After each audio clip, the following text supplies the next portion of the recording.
tó ẹ̀yin ènìyàn wa àtúnkù ojúmọ́ lénìí àkóbó jọjọ́ ti rí káàkiri tìbútòrò orílẹ̀-èdè ilẹ̀ Yorùbá. Ọlọ́run ọba tó nìkápọ̀ ọlá, alágbára lórí ohun gbogbo, ọba tó lè ṣe ohun gbogbo, ọba jípọ́jọ́ kúdà, ọba tí kìí kú tí kìí tí, àìdíbàjẹ́, alásọtẹ́lẹ̀ ohun gbogbo, ìbà rẹ o. Torí pé wọn nìkan náà lọ́ba ọba àjíkí ọba afẹ́nifẹ́re ọba àjò àpè. Ìwọ lọ́ba gbénimọ́dẹ̀yìn, afúnimọ́ṣèrègún, ọba alógunlọ́lá ní ìlẹ́yẹ, ọ̀gbọ̀gbà tí gbára àdúgbò, abọ́ púpọ̀ tí fi yọmọ ẹ̀ náà fìn, ìbà. Ìbà dá gbogbo wọn bá kókó, èrò àkàtàpà wá bá a lóṣùn. Aṣọ mẹ́rìndínlógún báyìí lásọ sàpọ̀nà, ọ̀kan ní yémiyémi gbékin, ọgọgọ rúmọrúmọ apanimọ̀hágún lókìkí òru.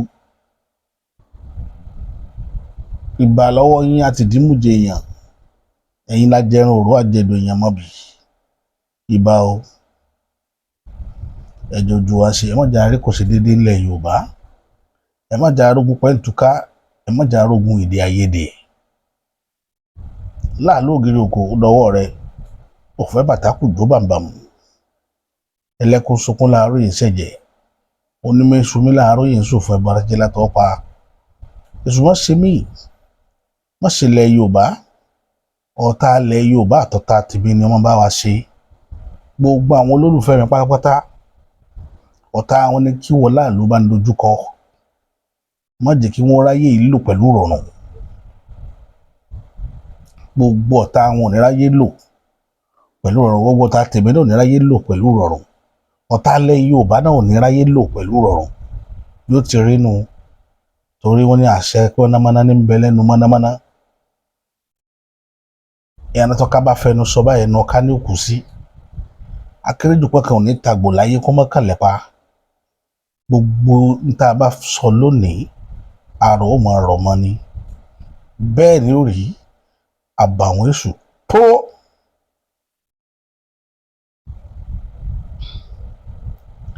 Kí ni tá a fẹ́ sọ̀rọ̀ lé lórí lénìí ni pé ẹjẹ́ àkìlẹ̀ ọ̀gẹ́rẹ́ afọ́pẹ́rẹ́ lápò kàtó dá lápò orí bẹ́ẹ̀ kò lójúbà ilẹ̀ ó lànà. Ilẹ̀ ìbà rẹ o, mọ̀jà ṣe ọtẹ, mọ̀jà tójú ilẹ̀ mọ́lẹ̀ o. Mọ̀jà gun ayé ogun alẹ́sẹ̀, mọ̀jà jìsọ́fẹ́ àwọn àgbàlagbà aṣọ ọ̀ka ènìyàn. Mọ̀jà ẹ̀ bá wọn tẹ́ o, ẹni táwa àṣẹ tá a bẹ̀ tí ò ní gbà ó dọwọ́ rẹ̀ Elédùmarè, mọ̀jà bá rọ olùmẹ̀dá kan papọ̀. Mo fẹ́ sápá wọn lórí ni, ẹ má bínú sí mi. Eléyìí tá à ń bá lọ lórí ọ̀rọ̀ àná. Ọ̀rọ̀ yẹn ó sọ sí ni lẹ́nu, ó sì tún buyọ̀ sí. Iṣó ní kò ṣeé pọ́nlá,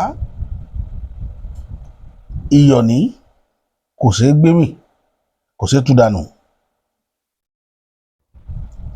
Bọ́rọ̀ náà ṣe rí nu. Kí ló mọ́rọ̀ náà wá ni pé lábẹ́ aṣọ lánàá, lábẹ́ àríwísí, lábala àríwísí,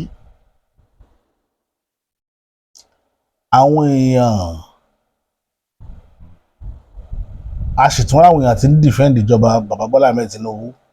Ẹ mọ̀ pé tá bá pè yàn àwọn kan ní abìfúnra ẹ̀rà yìí, tí mo ní ó yẹ kó ní fọ́pà fún rẹ̀ mọ́ ni. Abìfúnra rẹ̀ yìí gbọ́rọ̀ àti pa fún mọ́ problem ni fún wọn. Ìyẹn jẹ́ ní ìkejì, àwọn tí wọ́n máa ń kó sáwọn èèyàn nínú pẹ̀lú ẹ̀sìn Al-Qaeda, tí wọ́n ní lọ ju bọ́ǹbù síbì kan, tí tó bá ti jù tán ọ̀rọ̀ àdùjọ náà wọ̀, tí tó bá dàdùjọ náà ọ̀ rí ọmọge 72 tó jẹ́ wúndíá tí ò tí ì mọkùnrin rí. Gẹ́gẹ́ bẹ́ẹ̀ lọ̀rọ̀ àwọn tí bá ń tẹ̀lé ẹni olólùfẹ́ wọn kan, kò sí tẹ̀lé sọ láyé, wọn ó sì go against nǹkan tẹ̀ sọ̀hún nítorí ìfẹ́ náà tiwọn. Àwọn ò kí ń ro ìfẹ́ ọmọlàkejì, títara wọn yẹn nìkan ni wọ́n máa ń rò. Tábàlẹ̀ yẹn wà self-centered, irú wọn yìí gbà pa wọn wà self-centered. wọ́n pé nǹkan táwọn ń ṣe normal. À ń sọ nǹkan fún yín pé nǹkan ti bàjẹ́ nínú ìjọba tá à ń ràn lọ́wọ́ lórílẹ̀‐èdè. Ẹ̀ ń sọ pé a kò rí bẹ́ẹ̀ pé ilẹ̀ Yorùbá nítorí káàánú yín ó máa ṣe mí ojú pé tẹ́ ẹ bá ń pariwo ilẹ̀ Yorùbá bẹ́ẹ̀ ṣe ń pariwo rẹ̀ yìí kì í ṣe pé nífẹ̀ẹ́ ilẹ̀ Yorùbá ìfẹ́ àti jẹ ráìsì títí yín náà tẹ́ fi rí ráìsì agolo 4 gbà níṣẹ́ tẹ̀ ń ṣe adẹ̀dá yín mọ̀ ọpọlọ kúkúrú náà ń pè é ẹni tọpọlọ rẹ̀ bá kúrú èrò rẹ̀ ò ní jù bíntín báyìí lọ. ọ̀rẹ́ mi kan bẹ nígbà tá a máa fi ń pè bàbá Ìjẹ̀bú níjọ́ kan ó wá play game látàárọ̀ ó ní gbèsè tó fẹ́ san ó wá play game kò wá jẹ tílẹ̀ fi ṣú bàtà wá délé lálẹ́ wá jókòó wá wò mí títí ó ní kíní àfàkókò ẹ̀ ní ṣòfò ni ó ní yóò gba gbogbo ògbé lórí ó lè da ìgbésí ayé èèyàn rú mo sá lo táàpù kan jẹ́ ẹ̀ pé ó bà mí lẹ́rù gbà tó sọ ọ̀rọ̀ yẹn tán èmi gan ronú kú àdà pé ọ̀rọ̀ ńlá ni kíní ìtọ́kùnrin mi rò débi tó rò dé yìí àfàkókò ẹ̀ ní ṣòfò ẹ̀ ń rí nǹkan tí ń lọ láàrin ìlú ẹ̀ wá ṣe bí ẹni pẹ́ ẹ̀ rí ẹ fẹ́ moderate ẹ̀ lórí ẹ̀mí yín pé yóò dáa àwọn tí wọ́n kọ́mẹ̀ lábẹ́ abala àríwísí ni o àwọn ni mọ̀ndọ́gbọ́n bá sọ̀rọ̀ yìí o mo fẹ́ kí wọ́n lọ dìímú lénìí ẹ di kinní kan mú tó bá jẹ́ mọ̀lẹ́bí yín kan ni wọ́n pa níjọ́sí bóò ni ó ṣe rí lára yín ìbẹ̀rẹ̀ sọ pé ẹ ní human feeling kéèyàn mú ìran ọmọ èèyàn kó jẹ́ ẹbí èèyàn mi ò mọ bí mo ṣe lè pùtẹ̀ ẹ̀mí èèyàn wọ́n fi ṣòfò ìjọba ò wá ṣe bí ẹni pé òun gbọ́ nínú ìran mi ẹ wá ní ẹ máa wo oúnjẹ ṣẹlẹ̀ ẹ jẹ́ kí Tinubu wọlé ẹlẹ́ẹ̀kejì second time yóò fojú wọn rí ojú àwọn wo ló fẹ́ fi rí tó bá ti second time táwọn yẹn náà bá ti yíwà padà tí wọn ò sí bẹ́ẹ̀ máa ń kọ́ tẹni kú ti kú tẹni ẹgbẹ́ ti gbé ndé túmọ̀ sọ nìyẹn àbí torí ẹ̀ mo fi ní kò yé yín dáadáa ẹ bá fi ná jóra yín náà kẹ́ tó fi ná jó ọmọ làkejì kẹ́ lè mọ bí tí máa rí lára ẹ rírí ọlọ́ọ̀bá ò ní jẹ́ rí ṣe rí àwọn especially àwọn tó bá wà lẹ́kọ̀ọ́ àánú wọn máa ń ṣe mí gbogbo nítorí pé etí ń ka àwọn stéètì kan kó tó ké kó yóò pẹ́ nítorí kékeré mọ ríra wọn bí alágbára nìyẹn o ọlọ́run níjà rí lẹ́kọ̀ọ́ àní rí ibi lẹ́kọ̀ọ́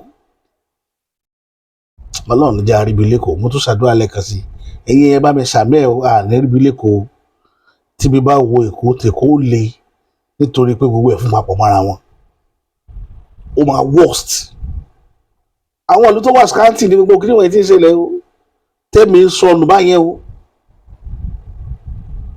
ẹ wo iye ìlú tó ti tú ní Kwara State táwọn olórí burúkú ti tú dànù ẹ wọ́n ní a máa ní sùúrù káwọn òran ìjọba ò gbé ìgbésẹ̀ kankan wọ́n tó pa lọ́la àwọn pípì wọ́n sọ fún wa ká tó bẹ̀rẹ̀ March pé March 28 àwọn ń bọ̀ wá sílẹ̀ Yorùbá àwa tá a dúró wa bẹ̀rẹ̀ sí pariwo àsùn apariwo títí tó fi wọ 28 yẹn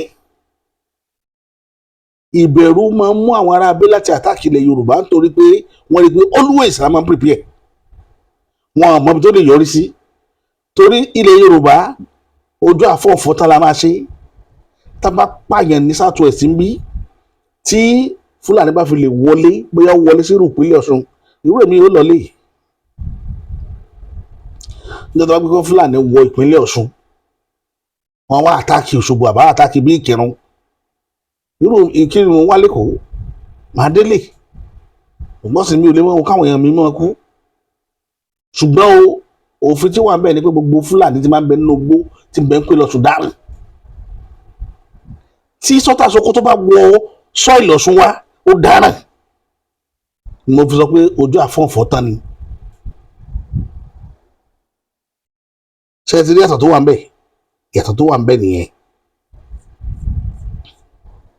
mo sì ní àwọn èèyàn lẹ́kọ̀ọ́ yìí tí wọ́n jẹ́ ọmọ bíbí ìlú ìpínlẹ̀ Ọ̀ṣun tó jẹ́ pé lọ́rọ̀ Èkó gan wọ́n ń pè mí àwa là ń kíp wọn dàpẹ́ sáà ní sùúrù náà they are ready to fight tí n bá sọ fún pé yá ìpínlẹ̀ Ọ̀ṣun yá mọ́tò tẹ́gùn ni àbí kọ́ káàkiri fine way ẹja pàdé lé they will come and I know they will fight they are ready.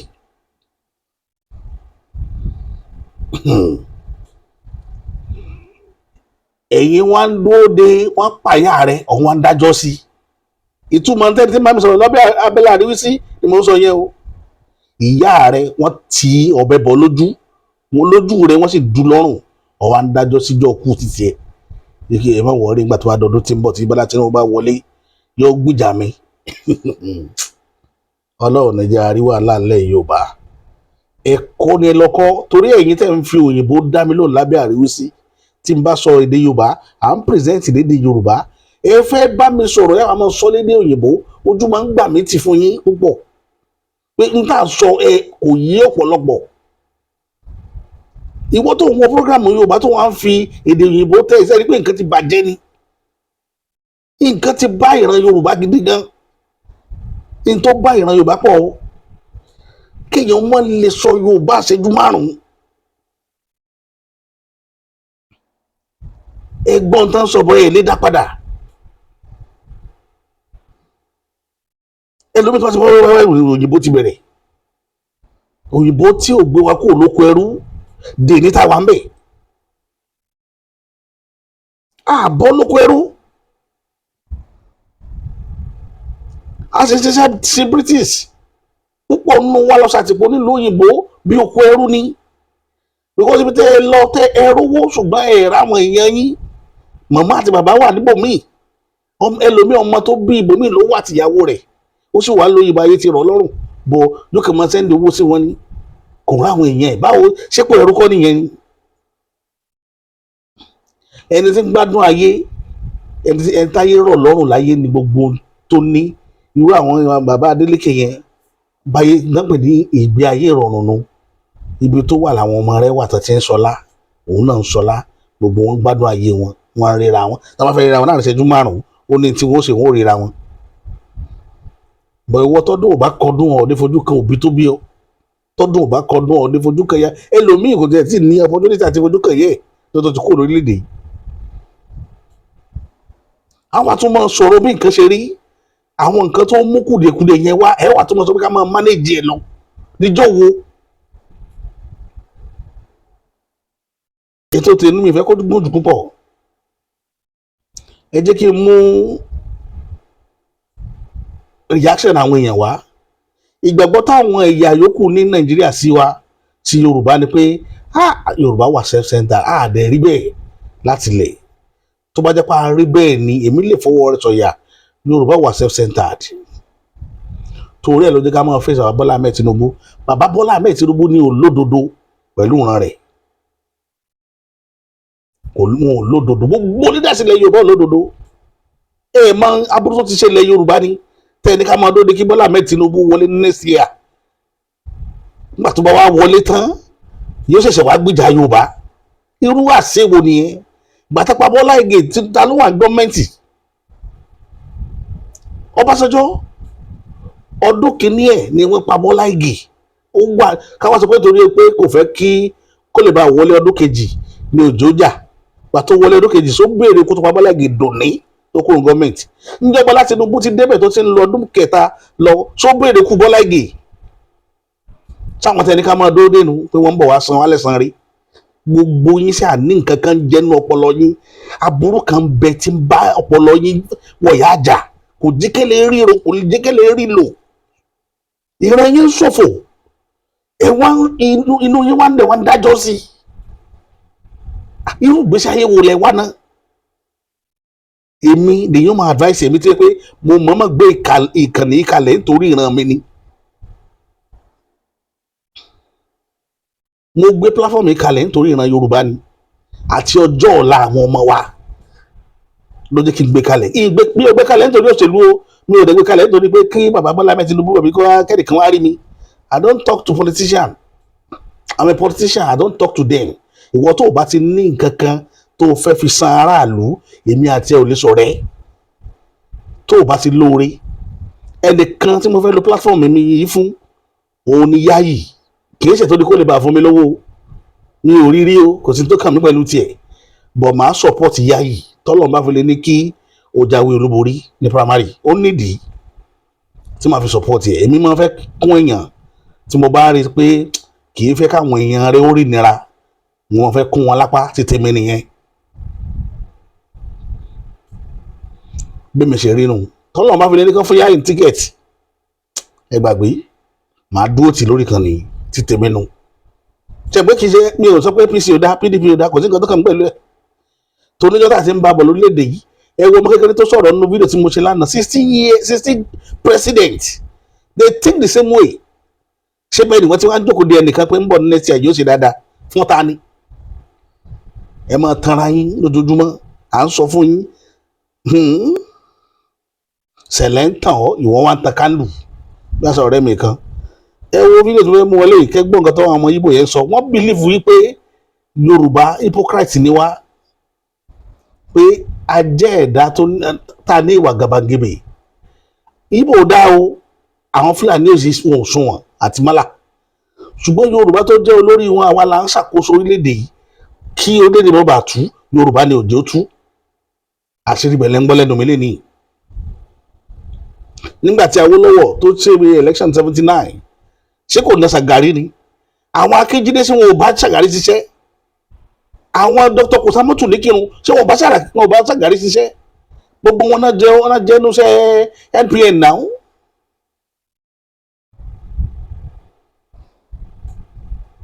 Wọ́n dẹ̀ dojú ìjà kọ Awólọ́wọ̀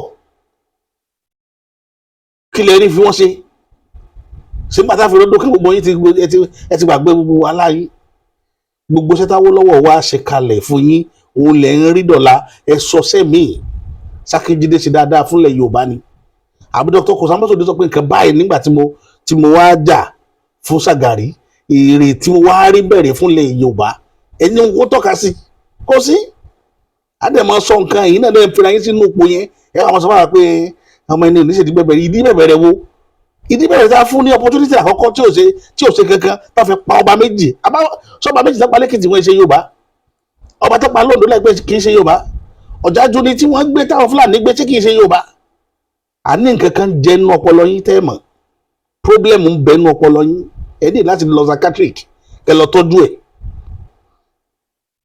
deni kò sí níyàlẹ́ Yorùbá tó sọ pé Ọ̀jájú ni bó ló ti rí ó di oṣù méjì mẹ́ta ni Ọ̀tá gbé ní ìdí Ọ̀jájú ni ó di oṣù méjì sí mẹ́ta ni Ọ̀tá àbọ̀n ló fi gbé ní ìdí rẹ̀ bóyá wọ́n ti rí yọ̀dí sí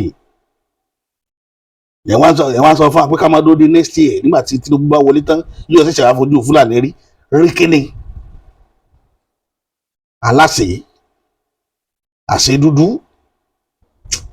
Ẹ̀yin ènìyàn mi ẹ wo fídíò tó fẹ́ gbé wọlé ìwò jàre. Before I know we're all pained, but like I've always said, religion in Nigeria is a business. The earlier you guys realize it, the better. That's why when I see some of you staking your necks out for pastor this, pastor that, those people are businessmen. They are there for their pockets. They don't care about you. Tribalism. You see why they were protesting against Jonathan then? Because Jonathan was not a Yoruba man. He wasn't a Yoruba man. That's why. And you see, if you look at, I don't want to just say something against the Yoruba because there are still some reasonable Yoruba people that are indifferent. But majority of the Yorubas, they have this tribalism issue. And it's a problem. Once their man is there, you see, the culture already ties their hands, makes them look submissive to an elder, whether it's good or bad. So I think the Yoruba culture, the lying down, prostrating, all those things confine them. They can't talk. So they're not going to say anything. So don't wait for them they're not going to say anything. They're going to pretend as if they don't know. And they're going to send you guys to go and pray. Well, the moment a non-Yoruba person is on that seat, you see the heat. And they become fully aware of the national problem. So it's still tribalism, nepotism, And these guys are just there for their pockets. Thank you. I'm not going to say, oh, this is why they are not speaking up, because myself, I'm very upset. I'm irritated. I'm sure I'm not as angry as most Nigerians. And I find it very, I dare to say, disgusting that men of God are acting like they are not seeing what's happening in the country. Now, like you rightfully said, during Goodluck Jonathan's time, I mean, I was old enough to know that they came out to march because of fuel subsidy. What? Calm down. The things we are going through now is times 100 more than what they came out to march for. Yet, these people are not even saying anything. Are you guys compromised? Have they paid you people? Like, what is the problem? Yesterday, I'm not trying to bash any pastor, but at this point, I don't think I have any respect for anybody anymore. Because people are talking about someone is dying in Jos. Nigerians are posting, pray for Jos. We've been praying since we were young. How much more are we going to pray? I remember growing up, I used to fast for Nigeria that time. They will force you to fast. Every October 1st, you fast, you go to camp. Then, is it pastor or doctor? What's his name? Don't call him, don't call him. Jerry Eze, Pastor Jerry Eze. He now posted yesterday, JOS, Jesus our Savior. Why did they worry on that? Oh God, I'm sorry. I'm just very livid. I'm livid, I'm irritated. Nigerian pastors, they understand that religion is a very, one of the biggest factor in this country.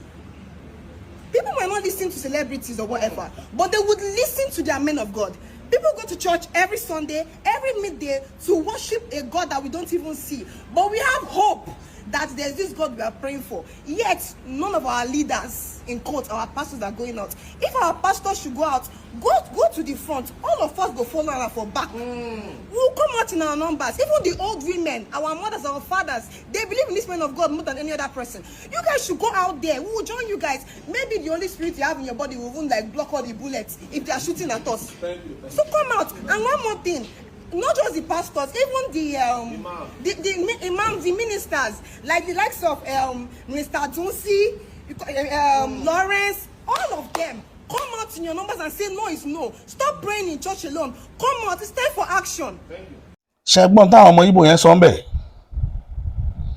China sì gbọ́ ẹ̀wọ̀n tán fi Yorùbá wé àwọn tí ò mọ̀ túmọ̀ Yorùbá ẹ̀wọ̀n tán fi wé ṣé bí Yorùbá ṣe rí nù nítòótọ́ ṣé bí Yorùbá ti rí nù tírú àwa Yorùbá máa jáde wọn ò ní nígbàgbọ́ wọn rò pé dìdìrín gbogbo wa nígbà tí Bọ́lá Tinubu ń jáde bọ̀ máa sọ kankan fún yín nípa bàbá Bọ́lá mẹ́ẹ̀ Tinubu lè ní tẹ́yìn ò mọ̀ èèyàn tẹ́ ló fẹ́ràn yín ó fẹ́ràn àwọn Yorùbá kò ní mú ọmọ bíbí inú rẹ̀ kó fi ṣèyá lọ́jà gbogbo Èkó ṣé kò sí èèyàn mọ́ ni ṣé lè wọn nìkan ni àmàlà ti dùn lórí ewédú ni èèyàn propose àti fi ọmọ rẹ̀ ṣe Governor Lagos State ṣé kò sí èèyàn lẹ́kọ̀ọ́ mọ́ ni ṣé lè wọn nìkan láti ní ká máa rẹ́rìn káwọn ọ̀dẹ̀ tó kù ó máa sunkún ẹjẹ́ kọ́pọ̀ lọ yóò pé èèyàn build empire tiẹ̀ lórí dẹ̀dẹ̀rìn títí yín òun wò pé ìran yín dẹ̀dẹ̀rìn òun fi build empire ẹ̀dẹ̀ tún continue dẹ̀dẹ̀rìn ọpọlọ yín ti rà mọ nǹkan tí ń ṣe yín mẹ́rin dákọ̀ èèyàn ṣùgbọ́n tí mo ń bá wí mara rẹ̀ ẹ lọ adjust brain yín tẹ́ ẹ̀ bá rí nírò ẹ lọ lo oògùn sọyè tí ó jí ọpọlọ yín padà alẹ́ wa lóko ẹrú alọ́ lámẹ́lámẹ́ láàárín ẹnìkan ìrábọ̀ rẹ̀ ní oko ẹrú tẹ́ wà títí ẹ̀ lè bọ́m̀bẹ̀ láyé látà yóò fi tí mà dé ìfọn ẹ̀yin dẹ̀dẹ̀rìn yìí à ń bá yín sọ̀rọ̀ gidi ẹ̀ ń jẹ jágbéjágbé wọ́n ń dú àwọn ọba àlú yín wọ́n ń dú wọn lọ́rùn sóòtú ṣe tó wá tó kàn ọba àlú tiẹ̀ ìlú tèmi close mọ́ Kwara Ọ̀ṣun very close to Kwara State tẹ́lẹ̀ tí bá fi lè rí Kwara páàkì tán Ọ̀ṣun náà ń bọ̀ ẹ̀dẹ̀ ní kí n dákẹ́ kí n mọ́ sọ̀rọ̀ kí ni Muhammadu Bọ́lá Tinubu tí ò rẹ́dì láti save Yorùbá níjọ́ wo odidi hajj Yorùbá ní kó sọ̀rọ̀ tó fi kó gọ́ọ̀mẹ̀ntì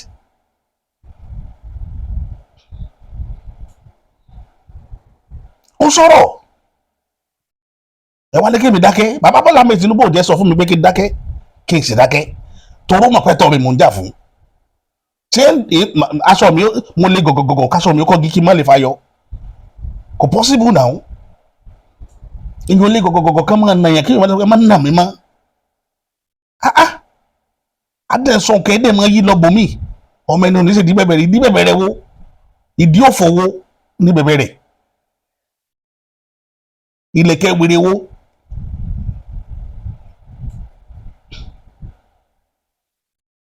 nígbà tí wọ́n ń fi ìpọ́njú bá orílẹ̀-èdè à ń sọ fún wọn pé ìpọ́njú lélẹ́yìí tẹ́ gbé wá yìí we slow down the purchasing power gbogbo kí ní sẹ́yìn tí wọ́n dáadáa ìpọ́njú ni èyí tó máa ń bí ọ̀dà insecurity ló máa ń bí sẹ́yìn gbọ́rú ẹ̀rí sẹ́yìn ò lè rọ ọpọlọ yín débẹ̀ ni pé àwọn nǹkan wọ̀nyí ló ń bí insecurity so dé gbogbo kí ní ìdé gbogbo ọ̀dọ̀ wa tẹ̀tẹ̀lẹ̀ níṣẹ́ tí ó sọ àwọn àtọ́dọ̀ tiwa náà díẹ̀díẹ̀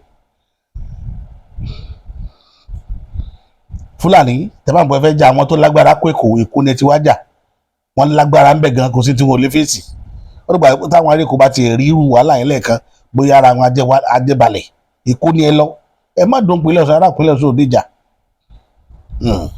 àwọn balẹ̀ tiwa jẹ́ ilé tiwa jẹ́ àwa lógún gan ó jẹ́ wá lógún àwọn èèyàn bẹ́ẹ̀ jẹ́ wá lógún àfẹ́ká burú sàwọn èèyàn wa wọ́n jẹ́ wá lógún púpọ̀ torí èèyàn rẹ̀ làwọn ẹ̀ẹ́dẹ́rí wọn bí àdìgbọ̀n ṣùgbọ́n tó bá pẹ́ bóyá ẹ bá fẹ́ bá Yorùbá jà ẹ máa bọ̀ lẹ́kọ̀ọ́ lójú ọlọ́mọ tó sódà irú àwọn bàbá tí ń sọ̀rọ̀ yìí wọ́n lè fèsì ẹ̀ bóyá bàbá rẹ̀ náà pa àbáǹtì rẹ̀ ni wọ́n mú tí wọ́n jù ní ọ̀sà ara rẹ̀ ó balẹ̀.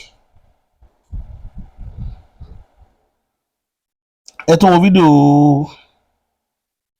ẹ gbọ́ nǹkan tí arákùnrin yìí sọ tó sọ̀rọ̀ pọ̀ ọ̀rọ̀ lẹ́gẹ́ miami ẹ lọ́wọ́ tó ju lẹ́gẹ́ ń rí lọ́wọ́lọ́wọ́ báyìí sí. Get it fooled, but we are still going to deal with him anyway. Moving forward, this rubber stamp Senate had just approved a new $6 billion loan for Tinubu. $6 billion loan.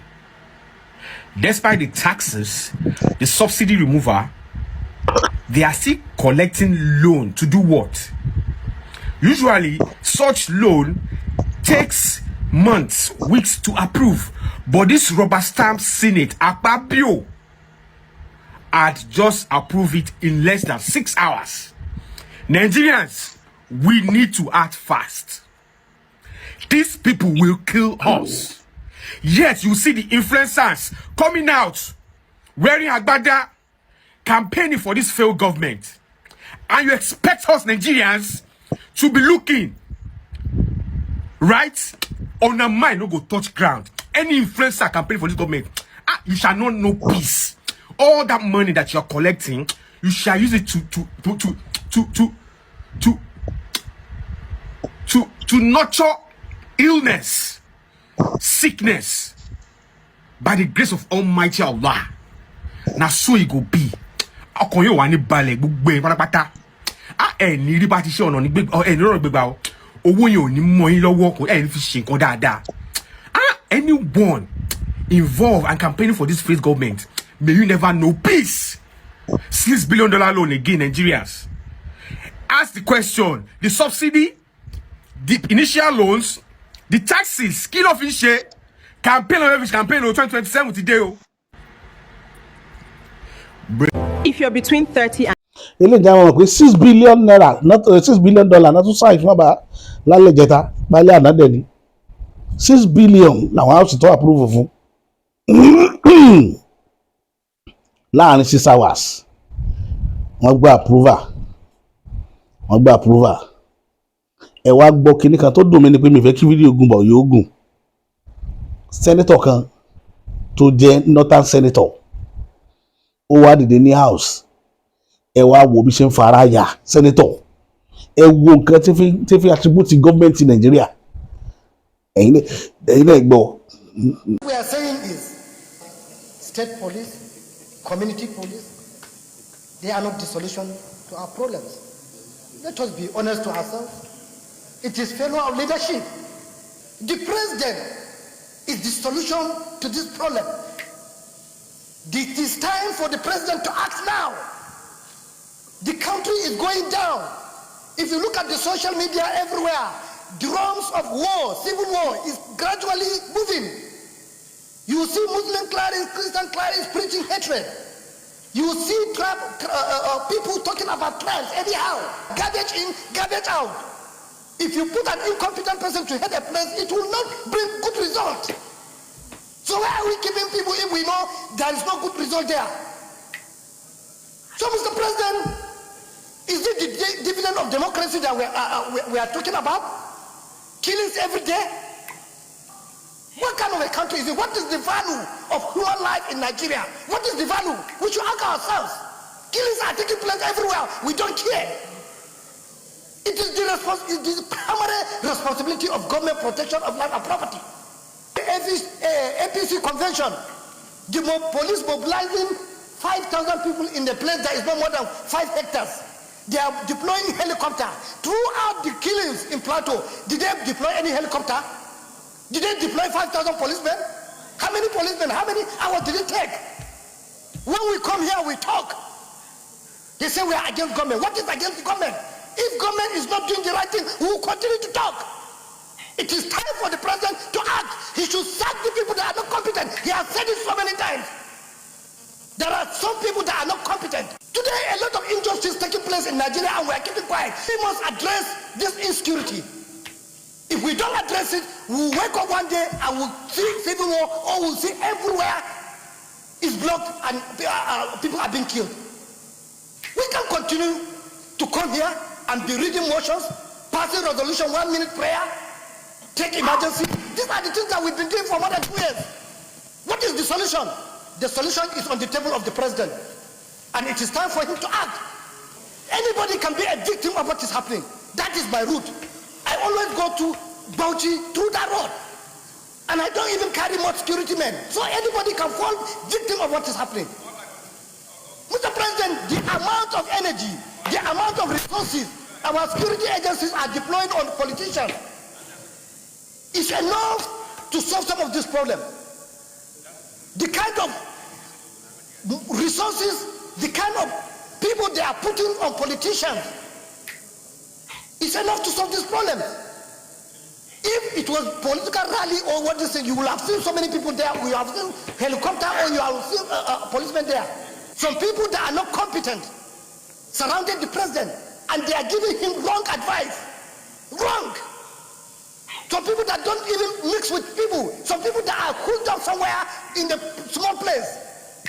They don't listen to people. We are representing people. We always listen to the people. They call us. They tell us what is happening. Some people, you don't even have access to them, and they are the one advising government on what to do. We will continue to have this problem. And if this thing is a democracy we're craving, I have no this thing. I can one day stand here and resign, or I can put up anything. There is no, what is the dividend? Every day, this thing. Mr. President, as a solution to this, we must place value for human life.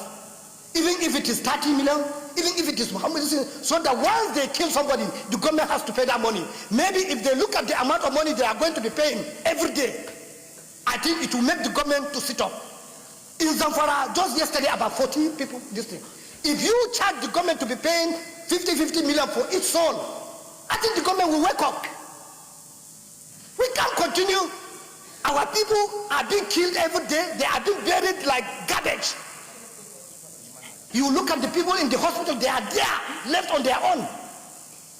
So what is the value? We must ask ourselves, what is the value of human life in Nigeria? And every day, we keep seeing headsmen, Fulani, everything they call it. Arrest the people. The work of the security is not even mobilizing. It's to prevent these things. It's not about telling us that after crisis, you have mobilized something. It's not the work. So we are here every day. We bring motion, we bring things. It is time. Everything is on top of the president. ṣe ẹgbọ́n kan tí sẹ́nitọ̀ yẹn sọ, ṣe ẹni kan tó fi jọba Nàìjíríà, ṣe ẹni tó fi democracy wé, ẹni tó bá mọ bí wọ́n ṣe tí a bá tó mọ bí ìtàjẹ̀sílẹ̀ ṣe rí torí rí ní ọmọ bó ṣe rí. Lánàá ní Jos àṣewò yẹn báyìí live video, wọ́n dẹ̀ ń gbé yẹn kalẹ̀ báyìí láàrin títì, wọ́n dẹ̀ kó pìtìpìtì àdàbò èèyàn bíi 6 láàrin títì, gbogbo àwọn ilé ìbílà fún wọn tán fẹ́ pa bọ̀bọ̀ yẹn sáàrin títì. Ibi tán bá a lọ́nu ó ti ń ṣẹlẹ̀ lọ́dọ̀ tí wọ́n lọ́hùn ẹ wo iye ọdún tí Jos ti ń fèsì ẹ̀ ẹ wo iye ọdún tí Benue ti ń fèsì ẹ̀ ẹ wá wo ọjọ́ tí Kwara ti ń fèsì ẹ̀ ní Kwara state wà lẹ́lẹ́mbí àbí kìí ṣe Yorùbá làwọn tán rásá kí mẹ́ nítorí wọ́n fi ọ̀fà tẹ̀hún yẹn lẹ̀ ní pé ọlọ́fà dìklẹ́ ara rẹ̀ pé ilẹ̀ tàwọn o ilẹ̀ Fúlàní ni ó sì fún àwọn Fúlàní lódìdí gbó pé ẹlọ́mọ gbé bẹ́ẹ̀ yín lẹ́ní ní òjò wọn ti àtàkì ọ̀fà ṣe é lọ́gbọ́n ṣé ìlú tèmi àwa lè fi lẹ́lẹ̀ fún Fúlàní pé Fúlàní ọ̀dọ̀ ẹ̀yin lẹ́ní ẹ̀ máa lò lọ tọ́rọ àwa ìsọmọ ojo lọ́dọ̀ tiwa àìsọmọ ojo a lè má láìkì ìjà ṣùgbọ́n àìsọmọ ojo torí pé ní 1840 àti 1878 tí Fúlàní hit ilẹ̀ Yorùbá àwọn ọ̀ràn tèmi wà náà àwọn ọ̀ràn tó fèsì ìran Fúlàní láti bájà so àwọn ẹ̀yin tẹ́ wá láti ṣáìdì Èkó ń bí lẹ́ẹ̀rírú wàhálà Fúlàní rí ṣùgbọ́n mo bẹ́ lọ́n fún yín kọ́lọ̀ ń jẹ́ rí kẹfì mọ́ bó ti máa rí lára bẹ́ẹ̀ yóò jẹ́ kí pírẹsidẹ́ǹtì gan jí àhọ̀p kan mọ nǹkan tá à ń sọ lẹ́nu àní rí jù báyìí lọ lórí kan ní ilé nìyí títí tá a fi mọ mákọ̀tún ètò mi wá èmi tí tòótọ́ bàbá ṣá.